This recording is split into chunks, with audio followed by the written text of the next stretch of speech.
Welcome back to my channel. In our previous videos, I explained how you can get produce from the same pepper and eggplant saplings late in the summer, even for years, without removing them from their pots. This way, without waiting for the seed to germinate into a fruit-bearing sapling, you can see these saplings, which you wake up from their winter dormancy, blooming their flowers as soon as the weather warms up. Now I will explain a different method, how you can take your tomato sapling whose taste you love, put it into winter dormancy and harvest produce from it again the following year. This dwarf cherry tomato you see here still maintains its resilience thanks to the minerals we gave to its soil during the summer. The tomatoes it bore about 2 weeks ago stopped their development due to the cold. First, let's clean our tomato sapling, which has dried leaves, and see if there are any green leaves left. Having no green leaves at all is not a good sign. Let's remove it from the pot without damaging its roots. When removing it, pay attention to keeping the soil around the roots.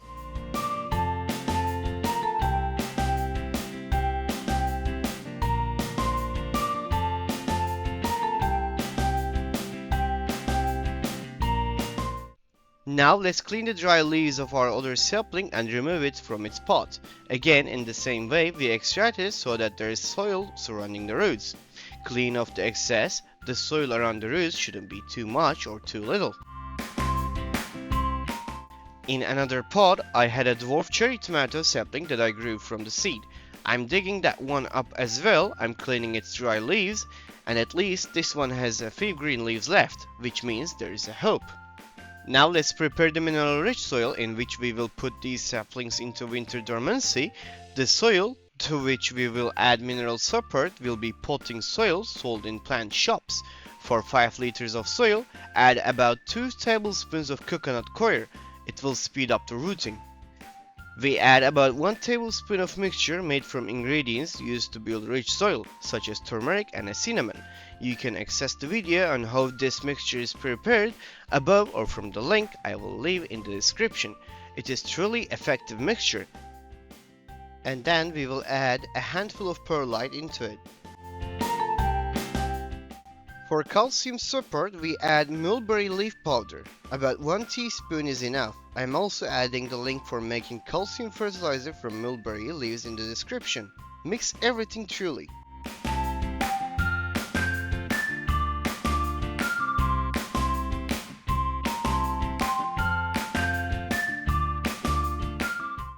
Empty half of this old soil where the tomato saplings were located. Aerate the remaining soil in the pot. Fill the new soil mixture you prepared on top of the old soil.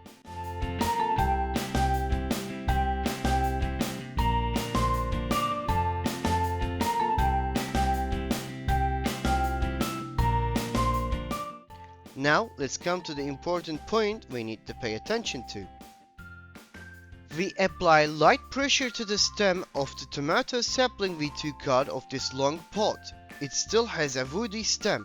We check our other tomato saplings in the same way. It has a firm and woody structure.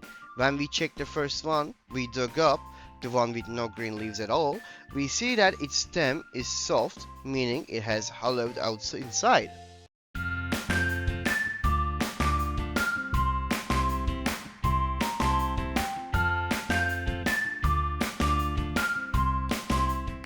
Since tomatoes love heat, they cannot withstand extreme cold during winter months and die just like this sapling.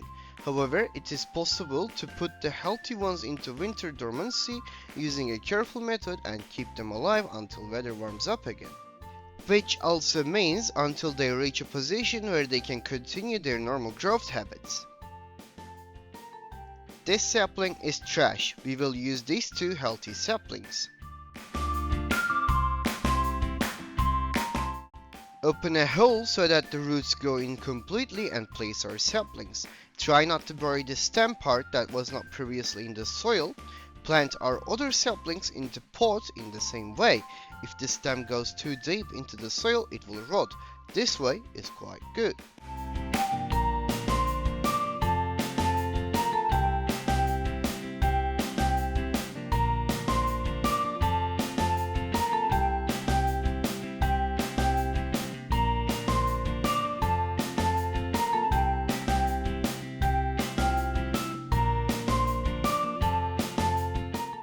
To revive the microorganisms in the soil, we will do the first watering with the liquid fertilizer we will prepare from potato fertilizer.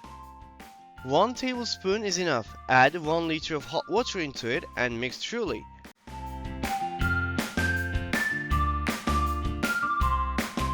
I'm also adding the video link on how this potato fertilizer is prepared in the description.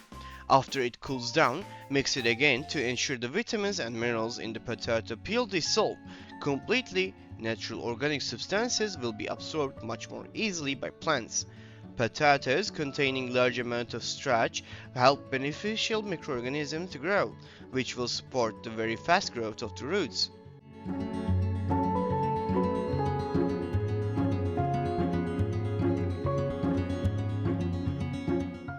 In regular waterings, you can use regular water. Use the remaining potato fertilizer for your orchids. Tomatoes are sensitive and easily enter temperature stress. At temperatures dropping below 12 degrees Celsius, they stop growth and fruit production, causing the leaves to wilt.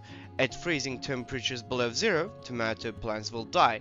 If your climate is cold, based on where you live, and the air temperature drops below 12 degrees as I mentioned, you need to protect the tomatoes from the cold. If you keep them in a well-lit spot where your other indoors houseplants stay until summer, they will bloom again when temperature starts to rise.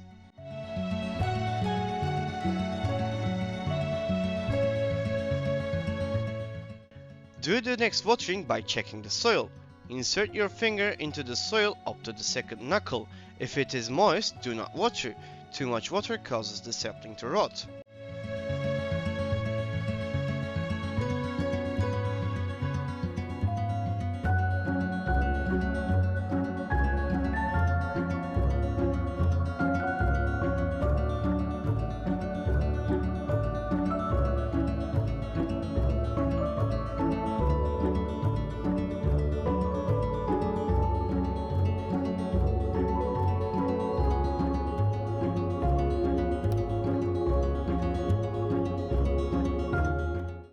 We have come to end of another video. Please share this video so everyone can see it, and leave a comment below. At least write some feedback like a simple thank you or suggestion. If you liked the video, click the like button, and if you are new to my channel, please don't forget to subscribe and turn on the notification bell.